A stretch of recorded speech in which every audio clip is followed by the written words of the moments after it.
안녕하십니까. 100세 인생 상담소입니다. 오늘도 어르신들과 상담 나누었던 사례들을 통해서 노후의 생활과 고민에 대해서 이야기 나누어 보겠습니다. 요즘 주변에서 특히 젊은 분들이 하는 이야기를 듣다 보면 MBTI라는 이야기를 참 많이 하는데요. 이게 노인복지관에서도 저희가 어르신들 대상으로 많이 해드리는 성격 유형 검사라고 보시면 될 것 같아요. 사람의 성격을 16가지 유형으로 구분해서 어떤 게 좋다, 어떤 게 나쁘다의 의미가 아니라 다양한 컬러의 성격이 있다라는 걸 알려드리는 부분인데요. 16가지 중에서 가장 이제 대표적인 걸로는 E의 성향이냐, I의 성향이냐 이렇게 구분을 하고 있죠.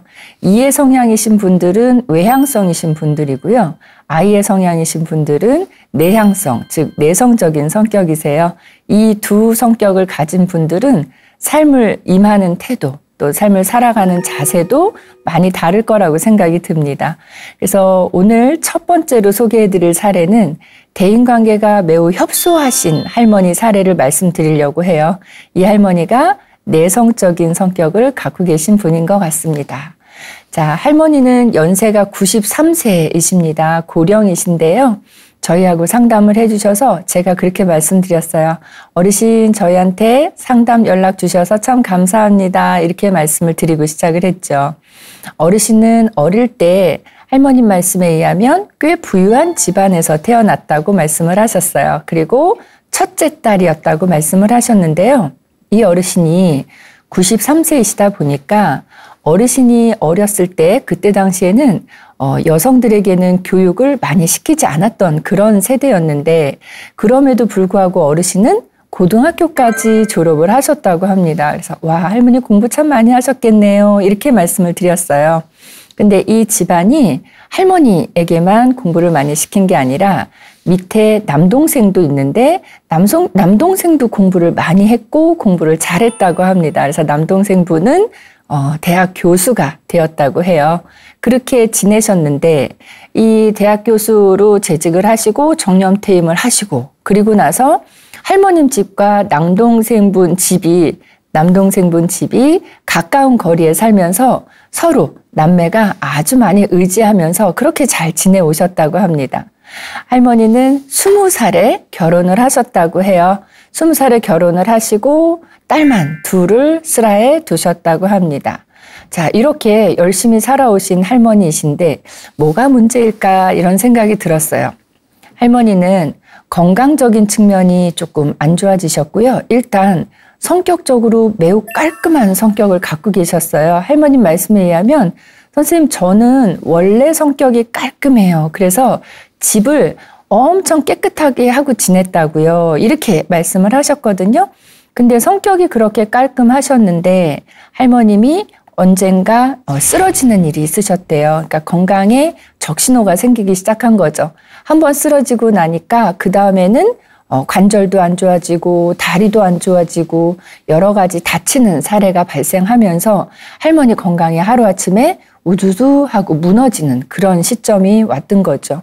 그래서 할머니는 이제 건강이 안 좋아진 거에 대해서 신체적인 부분으로만 생각하지 않고 심리적으로 많이 상심을 하신 것 같아요. 왜냐하면 성격이 워낙 깔끔하신 분인데 내가 이제 집 청소도 못하고 할머님이 다리도 불편하고 골반도 불편하고 그래서 할머님이 다친 부분을 열심히 치료한다고 치료를 하셔서 이제 다 나았다고 생각을 하셨는데 언젠가부터 다쳤던 왼쪽 골반이 다시 아프기 시작을 하셨대요.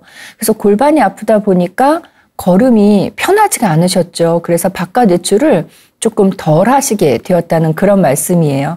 바깥 외출을 안 하시고 이렇게 지내셨지만 가끔 또 볼 일이 있어서 밖에 나갔다 오시는 날에는 너무 힘이 지쳐서 힘에 겨워서 식사도 안 하시고 그냥 그대로 침대에 들어가서 눕기 일쑤였다고 얘기를 합니다.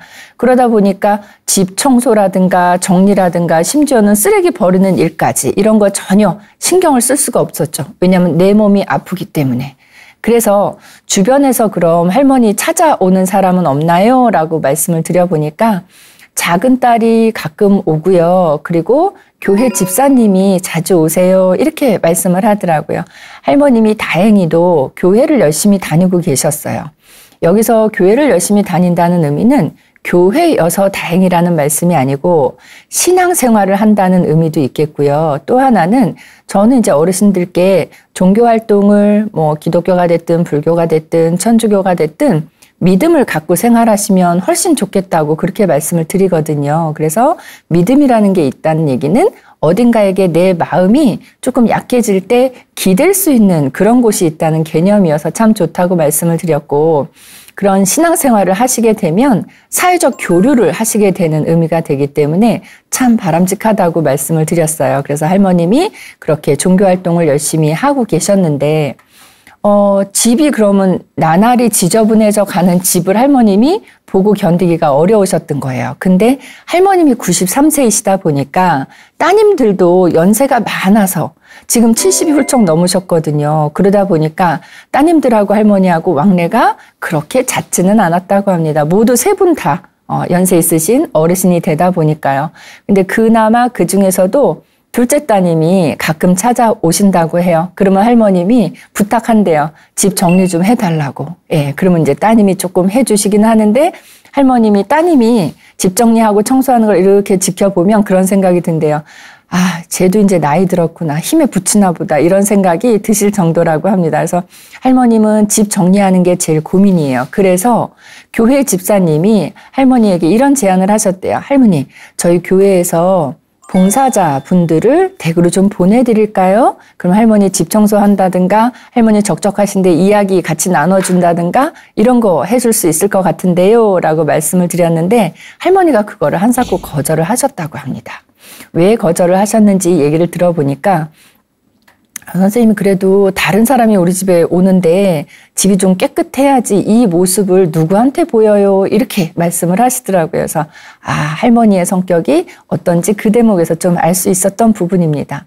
또 상담을 하면서 할머님이 죽음이라는 거에 대해서 가끔씩 얘기를 하시더라고요. 그래서 왜 죽음을 얘기하실까라고 생각을 해봤는데 할머님이 죽음에 대해서 생각을 하고 계시기 때문에 주변 정리를 더 깔끔하게 하려고 하시는 건 아닌가? 이런 생각에 도달하게 됐어요. 원래 요양시설에 계시는 어르신들, 내가 죽음이 임박했다는 걸 알게 되신 어르신들이요. 사물함 정리를 그렇게 열심히 하신다고 해요. 아주 정리정돈을 깨끗하게 하신다고 해요. 그 이유는 내가 돌아가신 후에 다른 사람이 내 사물함을 봤을 때 왜 이렇게 지저분하게 쓰고 가셨을까? 이런 얘기 듣기 싫으시다고 그렇게 말씀하시는 걸로 봐서 이 어르신도 아마 주변 정리를 잘하려고 하시는 거 이런 모습들이 죽음에 대한 생각을 하시면서부터 같이 이어진 건 아닌가 하는 그런 생각도 해봤어요. 그래서 이 할머니는 신앙이 있으셔서 외로울 때도 기도하시고 또 힘겨울 때도 기도하시고 이렇게만 지내신다고 합니다. 그래서 너무 외롭고 힘들고 적적하셔서 저희한테 상담을 하신 사례예요.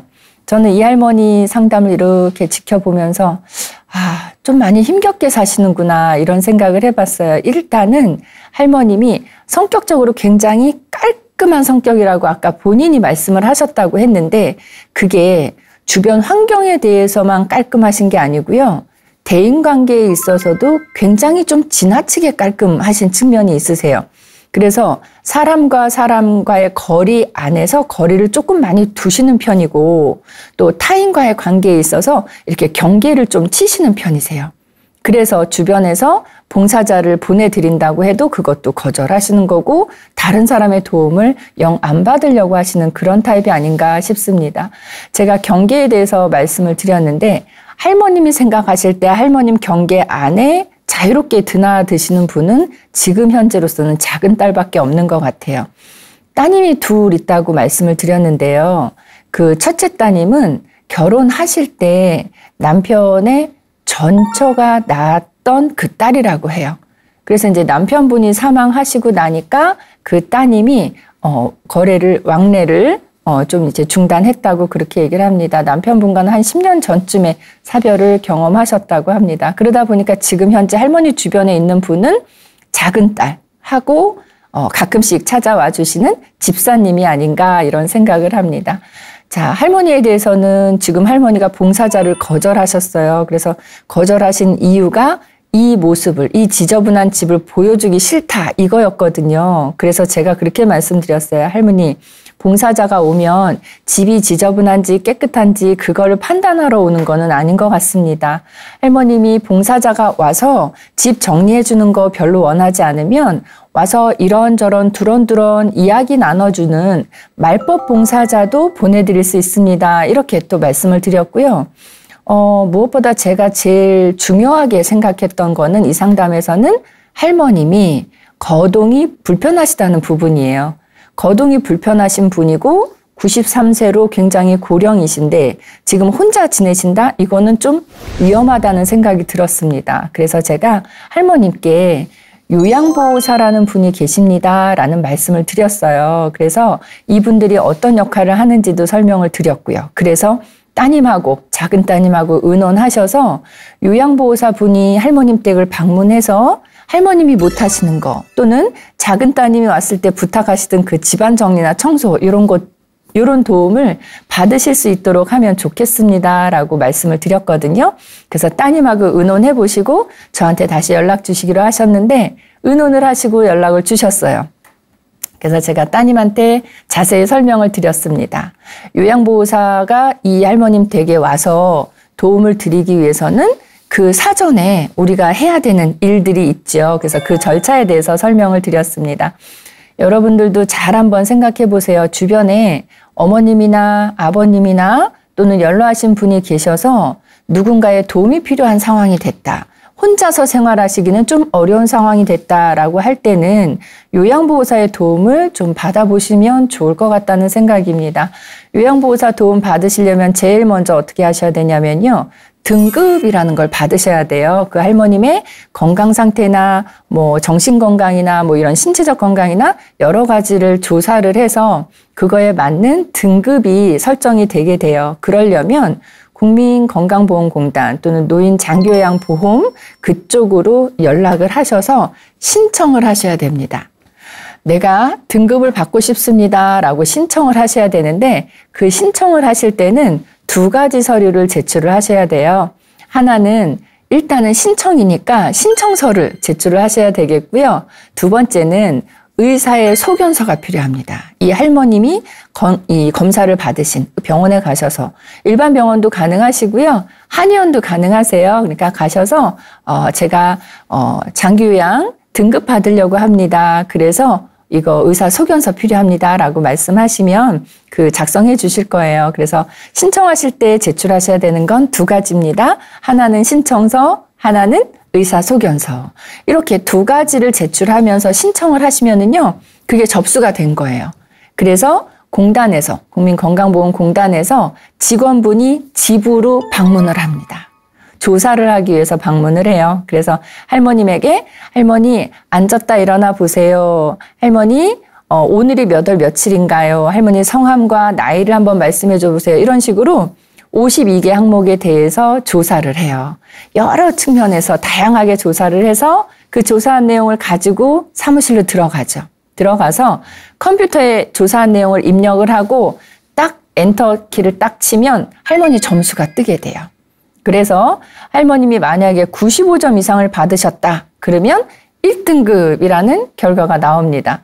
또 60점에서 74점 사이의 점수를 받으시면 3등급이라는 결과가 나오게 돼요. 그러면 이렇게 나온 1차 결과서하고 처음에 할머님이 제출하셨던 의사소견서 그 두 가지를 등급판정위원회라는 데로 보내지게 돼서 그쪽에서 최종 판정을 내려지게 됩니다. 지금 제가 이 절차에 대해서 말씀을 드렸는데요. 처음에 신청서 내신 날로부터 결과 통보를 받기까지, 결과가 판정 나올 때까지가 30일 안에 이게 다 일처리가 되도록 그렇게 정해져 있습니다. 그러니까 여러분들께서는 혹시 우리 부모님이 장기요양 서비스 받으셔야 될 것 같다, 받으셨으면 좋겠다라고 생각하시는 분들은 국민건강보험공단 쪽으로 연락을 하시는데 연락하시기 전에 의사소견서 한 부 정도 미리 떼어 놓으시고 연락을 하시면 일이 빠르게 진행이 될 수 있을 것 같습니다. 그렇게 해서 등급을 이제 받으세요. 그래서 할머님이 뭐 1등급이다, 2등급이다, 3등급이다, 4등급, 5등급 아니면 인지 등급 이렇게 다양한 등급을 받으시게 되는데요. 1등급일수록 건강이 안 좋으신 상태예요. 그래서 1등급이면 와상노인이라고 그래서 거의 침대에서 못 일어나시는 그런 정도의 어르신이라고 생각하시면 되겠고요. 노인 요양시설에 계시는 어르신들은 1등급, 2등급, 3등급 이 어르신들이 주로 계십니다. 그런데 아이들 어린이집 가듯이 아침에 갔다가 오후 늦게나 저녁에 돌아오시는 주야간보호센터가 있어요. 주야간보호센터에 다니시는 어르신들은 주로 3등급, 4등급, 5등급 이런 분들이 많이 이용하고 계십니다. 그래서 어떤 등급을 받으시냐에 따라서 이용하실 수 있는 시설이나 센터의 종류가 다르게 결정이 될 수 있을 것 같아요. 자, 첫 번째는 등급을 받으시는 거를 제가 따님께 설명을 드렸고요. 두 번째는 등급을 받으시면요. 이 어르신 댁에 장기요양 인정서라는 거를 주게 돼요. 공단으로부터 이걸 우리가 받게 되는데요. 그 인정서하고 장기요양 이용계획서 이 두 가지를 받게 됩니다. 인정서와 이용계획서 이 두 가지를 받게 되는데요. 나중에 어르신이 요양보호사가 와서 좀 돌봐줬으면 좋겠어 라고 생각이 들었으면 재가센터라는 곳에 이거를 제출을 하셔야 돼요. 아니면 노인 요양시설에 들어가시겠다라고 생각하셨으면 노인 요양시설을 방문하실 때 이 인정서를 제출을 하시면 됩니다. 할머니가 저는 왼쪽 다리가 불편하고 이거는 할 수 있고 저거는 못하고 이거를 일일이 설명하실 필요가 없어요. 그냥 인정서 하나 띡 제출을 하시면 그쪽에서 할머니 2등급이시구나. 어느 정도 되시겠구나. 할머니 1등급이시겠구나. 그럼 이 정도 되시겠구나. 이거를 다 판단을 하세요. 그래서 설명 일일이 안 하시고 인정서라는 거를 꼭 증빙을 하시면 제출을 하시면 될 것 같습니다. 제가 따님께도 이런 설명을 자세하게 드렸고요. 그래서 따님이 재가센터에 등록을 하셨고 일단은 할머님 집에 요양보호사 분이 방문하시도록 그렇게까지 진행이 됐다고 합니다. 저는 여기에 더불어서 집사님 통해서 물론 따님하고 상담하면서 얘기를 드렸어요. 집사님께 말씀을 드려서 교회에 처음에 보내주신다고 하셨던 봉사자분들 할머님 댁에 좀 보내주실 수 있도록 했으면 좋겠다 이렇게 말씀드렸는데 이때의 봉사자분들은 할머님하고 연배가 좀 비슷하신 분들, 그래서 또래 봉사자분들이 오셔서 그 세대 분들만이 통할 수 있는 주제로 이야기를 좀 나누시다 가면 어떨까 하는 그런 말씀들도 드렸습니다. 그래서 봉사자분이 가셔서 말벗이 되어주고 또 요양보호사분이 가셔서 할머님이 못하고 계시는 집안 정리라든가 이런 걸 좀 도와주신다면 할머님의 삶의 질도 좀 높아지지 않을까 하는 그런 생각도 가져봤습니다. 할머님이 이렇게 또 따님의 도움을 받아서 좀 다른 모습으로 생활할 수 있었으면 좋겠다라는 말씀도 드렸고요. 할머님에 대해서는 제가 그런 말씀 드렸어요. 할머님, 제가 따님께 이러한 자세한 설명을 드렸기 때문에 따님이 이런 부분들은 알아서 다 처리를 해주실 것 같아요. 또 집사님 연결해서 봉사자도 오실 수 있을 것 같아요. 근데 할머님이 노력하셔야 되는 부분도 있으십니다. 라고 말씀드렸어요. 그게 뭐냐면 할머님이 다른 사람을 내 마음속으로 좀 들이는 부분에 대해서 너무 경계를 너무 튼튼한 경계를 갖지 않으셨으면 좋겠습니다. 이렇게 말씀을 드렸어요. 좀 경계의 벽을 살짝은 좀 허물어 주시면 다른 사람들이 할머니 가까이에 다가오는 거, 이게 좀 수월하지 않을까 하는 그런 생각이에요.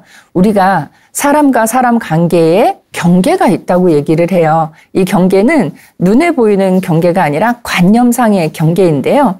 이 경계가 크게 세 종류로 나뉘고 있습니다. 잘 보세요. 어떤 사람은 나와 타인 간의 경계를 벽돌처럼 굉장히 단단하고 튼튼한 경계를 만들어놔서 그 누구도 나 가까이로, 그 누구도 내 마음속으로 들어오지 못하게 하는 그런 경계를 갖고 계신 분이 계세요.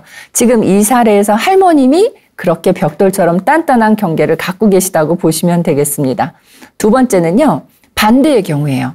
경계가 있긴 한데 너무 경계의 형태가 하나도 보이지 않아요. 그래서 타인과 내가 너무 섞여버리는 그런 경계를 갖고 계시는 분들, 내가 의사결정을 할 때 내 가치관을 갖고 의사결정을 하셔야 되는데 내 생각은 없어지고 다른 사람들의 생각 얘기만 막 듣고 결정을 하시는 그런 타입들이세요. 그것도 또 우리가 조금 지양해야 될 것이다 이렇게 생각이 들고요. 가장 건강하고 가장 좋은 경계는 어떤 경계냐면 이렇게 표현합니다. 심리학에서 그물망의 형태의 경계를 갖고 있다. 이렇게 얘기를 해요. 그물망 한번 생각해 보세요. 고기 잡을 때 쓰는 그물망 생각하셔도 되고 아니면 양파 담아두는 양파망 생각하셔도 되는데 이 그물망을 물속에다가 이렇게 담가 보면요. 물이 그물망 속으로 들어오고 나가고 하는 게 굉장히 자유롭고 원활하게 되잖아요. 이 물이 들어오고 나가는 걸 뭐냐면 사람과의 교류가 굉장히 자유롭게 이루어진다. 이렇게 얘기를 해요.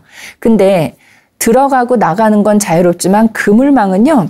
멀리서 보면 형태는 갖추고 있거든요. 그래서 여러분들도 또 이 할머님에게도 경계를 그물망과 같은 경계가 될 수 있도록 살짝은 조금 수위를 낮춰주세요. 이렇게 말씀을 드렸어요. 앞으로는 할머님이 누가 도움을 주겠다고 또 손을 내밀면 그 손을 조금은 쉽게 잡아주실 수 있지 않을까 하는 그런 생각을 해봤습니다. 이 할머님에 대해서는 어떻게 보면 무슨 뭐 학대라든가 이렇게 심각한 문제가 아니었지만 사실은 이런 사례가 우리가 좀 더 관심을 갖고 상담을 하는 사례가 되겠습니다. 할머님에 대해서는 한 번 상담으로 끝나지 않고요. 저희가 연속 상담이 필요한 사례라고 접수를 했고 따님과도 꾸준히 상담을 이어가고 있고 할머님과도 꾸준히 상담을 이어가고 있습니다. 양방향의 상담을 계속 진행하다가 어느 시점이 되면 할머님과 따님을 함께 모셔서 가족 치료의 형태로 상담을 진행하려고 계획하고 있습니다. 부디 할머니 올해도 건강하게 잘 생활하시길 바라겠습니다. 첫 번째 사례는 이렇게 마무리를 짓도록 하겠습니다.